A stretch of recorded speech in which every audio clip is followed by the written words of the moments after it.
Vou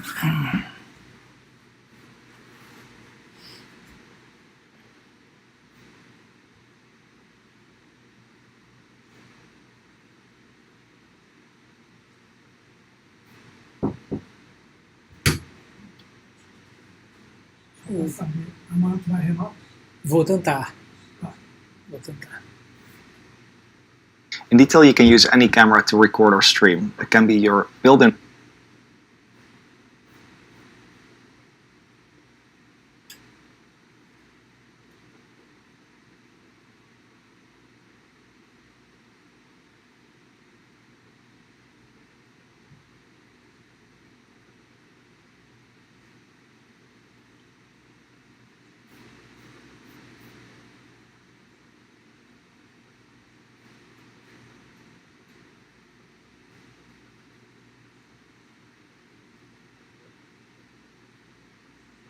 webcam, a USB camera, or your iPhone. In this short video, I would like to explain a few different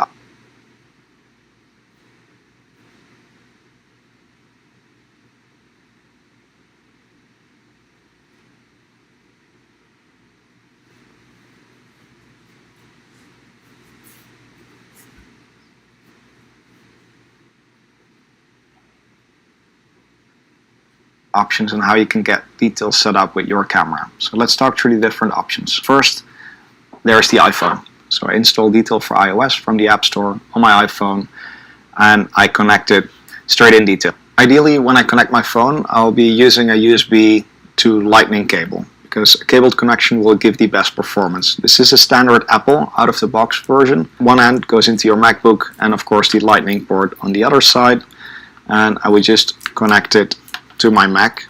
I'm using a MacBook Pro which has 3 ports, which is nice, and now the device is connected. A USB connection is always the best option because it gives the best quality. We will increase the bandwidth whenever you use USB, and Wi-Fi is not always stable. Really depends on local conditions. I'm yet now using the default Apple cable. We regularly use these types of generic brand long cables. So this one is 2.5 meters. That's USB-C on one end and of course Lightning on the other end. And this gives me a very reliable, fast connection whenever I'm using my iPhone. We support an unlimited number of devices. We actually tested it with up to 5 or 6 iPhones. Typically you would run into issues with ports on your Mac, and therefore we often use these types of hubs. Keep in mind when you use a hub, in order to get the best quality, it at least needs to be USB 3. And typically you need a powered hub because the iPhone will drain power from your Mac. It will not support more than a single device if you would use a hub. So I really like these little Sidecom hubs. This is the only USB-C hub that I could find in the Netherlands that was available. It's around 50 or 60 euros, which is pretty expensive, but it has 3 USB-C out ports and 1 port to connect power. So if I connect a MacBook charger to this port, the hub will be powered over USB-C, and I can easily connect 3 iPhones over 1 USB port. So this goes into my MacBook. I lost 1 port, but I can use 3 ports. By definition, is the easiest way to connect. But if you want to upgrade your camera, the webcam, I'm using it for calls, but that's about it. So if you want to record the FaceTime camera on my Mac, I connect that USB-C, the USB-C port on my Sony to the USB-C port on my Mac. It automatically shows up as a webcam. For a lot of devices like this Sony ZV-1, another great little camera. This is a pretty popular vlogging camera. If I would connect this over USB, which is being supported with a little app that I installed from Sony, the quality is really mediocre and it actually drops a lot of frames. So I would say that's not a reasonable option if you want to record high quality video. But the good news is that it's much easier actually to just connect it over HDMI. So a lot of cameras actually have a HDMI port. In this particular case, it's a HDMI, like a mini HDMI port. So there are these little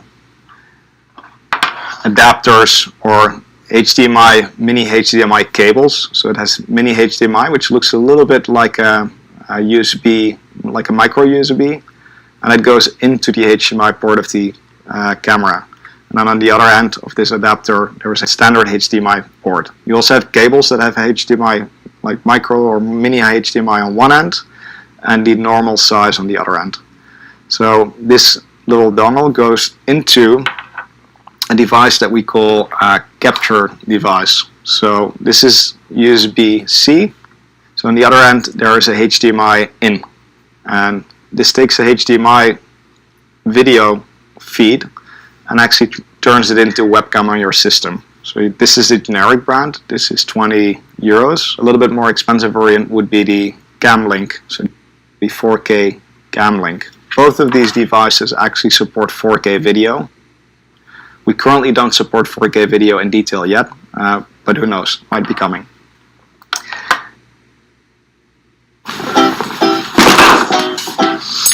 What's up? Hi, Jira. We brought you here today to let you know that we made the business decision to switch to ClickUp. Your performance has been decreasing over the last few quarters. There's no innovation, no new features, poor customer support, and there have been several complaints for years. But you know I just have my way of operating. I know.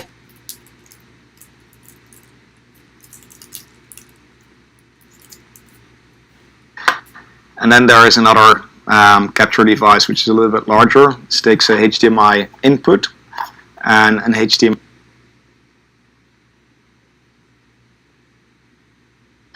I'm actually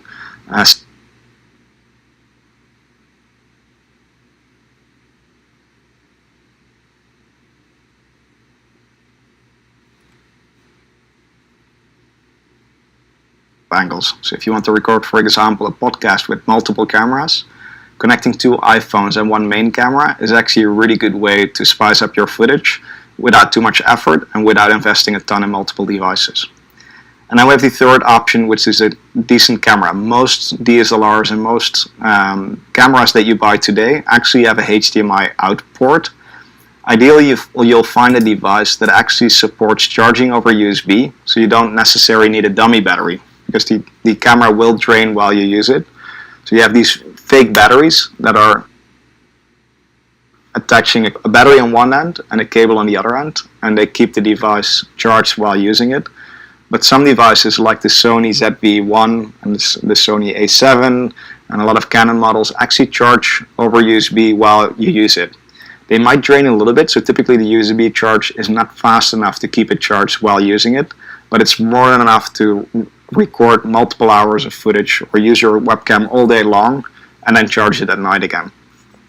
So USB is nice to charge, but the quality of the USB output is really mediocre typically for most models. There are definitely sort of devices that do a decent USB-C video stream at 30 frames per second, like the Sony A7 IV, but most devices actually, while they claim to do USB, don't do proper video over USB. So the best option, the most stable option, is actually getting a capture card and connecting that to the HDMI port of your camera. And if you have a clean HDMI out, you can actually connect that to a capture card, and those come in different types of forms. And with that capture card, your video feed over HDMI actually becomes a webcam that you can use on your system. So let me show you what that looks like. If I would be selecting the capture card, so this is the generic capture card that I have here. So this capture card, another one of those, goes into my MacBook, and I'm using that now. This is €20, and it actually shows up as USB video. So this device is called USB video. Whatever goes into this HDMI port is actually being streamed directly to my Mac as a camera. And these also support 4K, so it's super neat, a way to actually record high quality video. Why am I telling this? There are a lot of different options, but mostly we're mixing and matching these types of cameras. So if you want to spice up your footage, for example, with a top-down view, like I'm showing in this particular example, I suddenly can record all of these cameras in one go. So in this particular example, I'm running multiple scenes in detail, and each of those scenes has their own video source. So that video source could be any camera or capture device that you have selected, or an external screen share. So this way you can easily record all kinds of footage in detail in one single take. I don't have to worry about timestamps, I don't have to worry about offloading the footage. All of these cameras are just connected to my MacBook.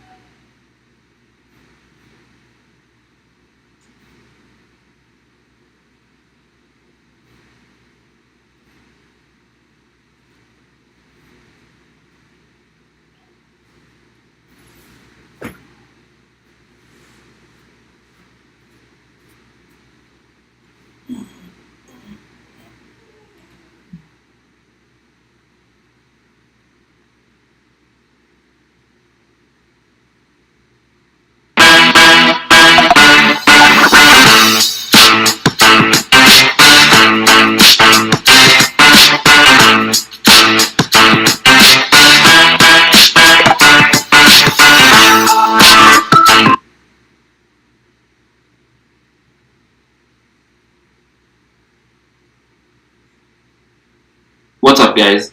In today's tech tip, I'll be showing you how to set up a Logitech webcam onto your Mac. Now most Macs, iMacs and MacBooks come with a pretty solid built-in webcam, but if you prefer to use an external webcam, then the Logitech webcam is a good choice. And of course there's a variety of Logitech webcams. I'll link this one down in the description below. Now the first thing is obviously to place the webcam where you want it. For this one, I can place it on top of my Mac, but you can also place it on a flat surface like on your desk. You can also mount it to a tripod using 3/4mm hole right there. So I'm just going to mount mine on top of my Mac right next to the built-in webcam. There you go. And then the next important step is every Logitech webcam comes with a USB cable, and you want to insert that into a USB port on your Mac or MacBook.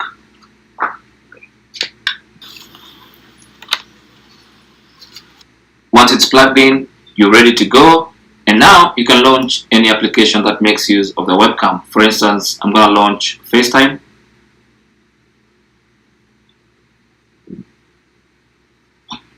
And with FaceTime launched, as you can see, it's currently using the Mac's webcam. But you can switch that up. So with FaceTime open, simply go to video in the top left side, and then under camera, select webcam C920. So click on that.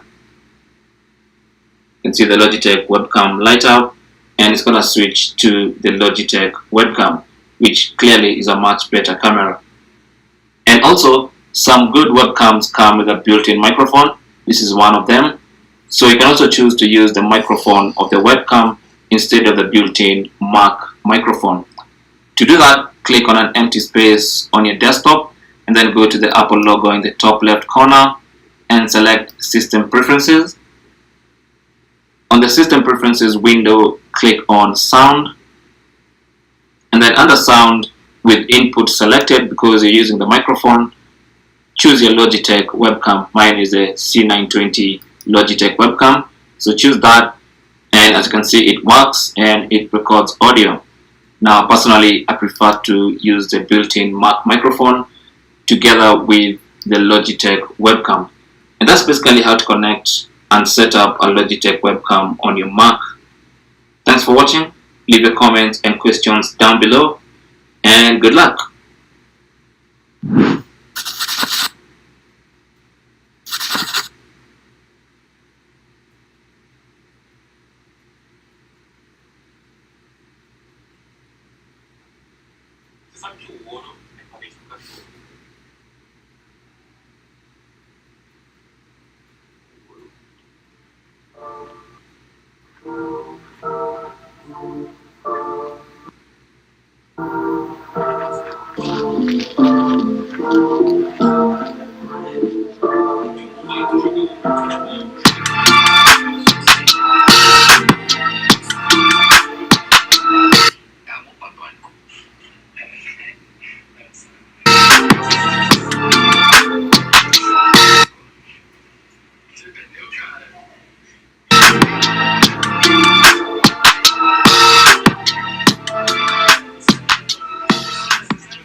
10 seasons, our favorite group of friends never failed to make us or each other laugh. Is everything okay? Everything's fine. Welcome to Ms. Mojo, and today we're counting down our picks for the top 10 Friends bloopers. Are you saying that you don't want to get with this?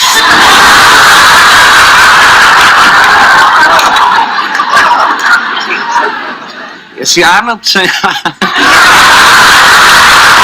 For this list, we're scouring the blooper reels of every season of this iconic sitcom, and are choosing the outtakes that crack us up the most. Did you tell her what we talked about?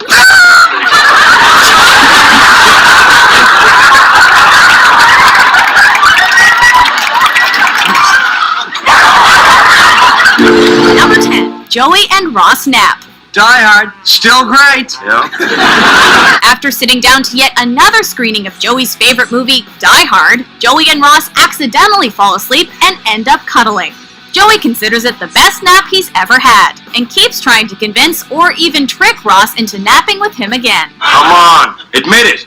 That was the best nap you ever had. Silly premise? Yes, but watching it unfold still gets us giggling.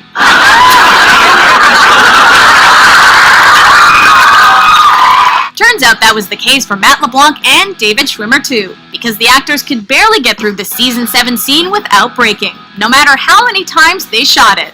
It even came back later in the episode, and again resulted in gales of laughter.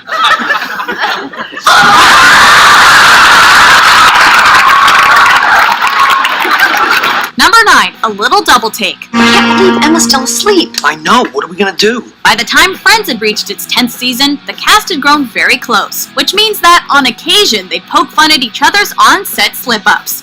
I've got a plan. I'm going to ram this platter really hard into your ribs. You're going to scream out, and that'll wake her up. As you can expect, two of the biggest players in this game were Matthew Perry and Matt LeBlanc. In a season 10 episode where the gang is trapped at Emma's first birthday party because she won't wake up from her nap, Courtney Cox accidentally looks straight into the camera lens. I can't believe I just looked right at you. I'm so sorry. Obviously, the boys jump at the opportunity to mock her. I can't believe Emma's still asleep. I know, what are we going to do? What follows are a couple of ruined takes, and, of course, some memorable bloopers. Number 8, that was less. I did a terrible, stupid thing. Okay, and I'm sorry. I wish I could take it back, but I can't. The episode where Ross and Rachel break up is pretty somber. To make sure things aren't too dark, the other friends keep the comedy flowing. Monica and Phoebe are attempting to wax their legs, and it's more painful than they anticipated. Their screams attract Chandler and Joey, who race into Monica's bedroom in an over-the-top fashion. It's okay. An outtake of the scene sees the boys asked to try again, as they've apparently been told their acting is too big. We're all right. Go back. That was less. Perry and LeBlanc poke fun at this piece of direction, entering the room as sedately as possible on the next take. In this case, we're fine with the boys sabotaging yet another take for a great blooper. What's the matter? Okay, that's a print. Number 7, it tastes like feet. Raspberries, more lady fingers, then beef sauteed with peas and onions. It's Thanksgiving, and Rachel's been put in charge of dessert. What was the one right before bananas? The beef? Yeah, that was weird to me too. Unfortunately, due to some sticky magazine pages, she mistakenly messes up the recipe. Oh my God, she made half an English trifle and half a shepherd's pie. Since Ross and Joey want to spare Rachel's feelings and are dying to leave to hang out with some hot models, they decide not to tell her. You just won't tell her she messed up. Just let her serve the beef custard thing? But that means eating the meat pie / custardy dessert with a straight face. Does it not taste good? Let me try it. No.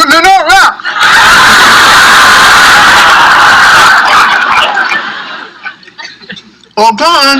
After Ross scarfs his entire piece, which is tough enough in itself, David Schwimmer delivers his next line in such a way that he erupts in laughter. That's too much.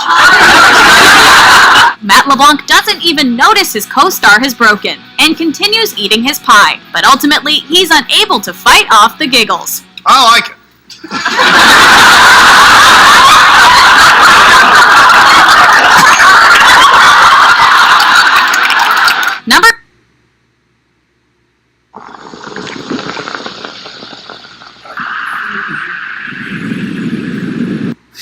6, Rachel and the Monkey. And I will see you tomorrow. That's right. You're gonna spend tomorrow at Aunt Rachel's, aren't you, huh? Early in the show's run, Ross gets a capuchin monkey as a pet and names it Marcel.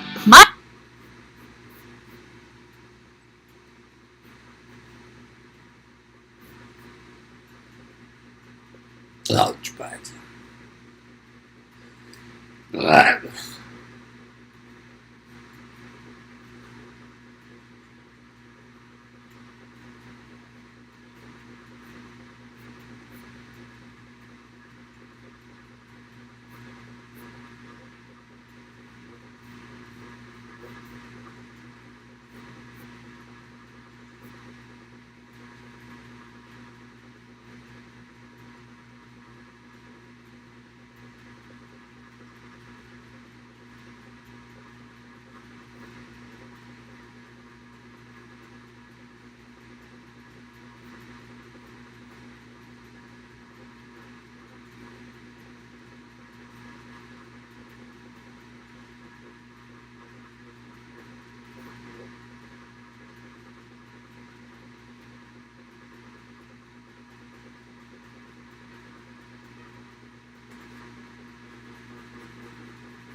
Whoa.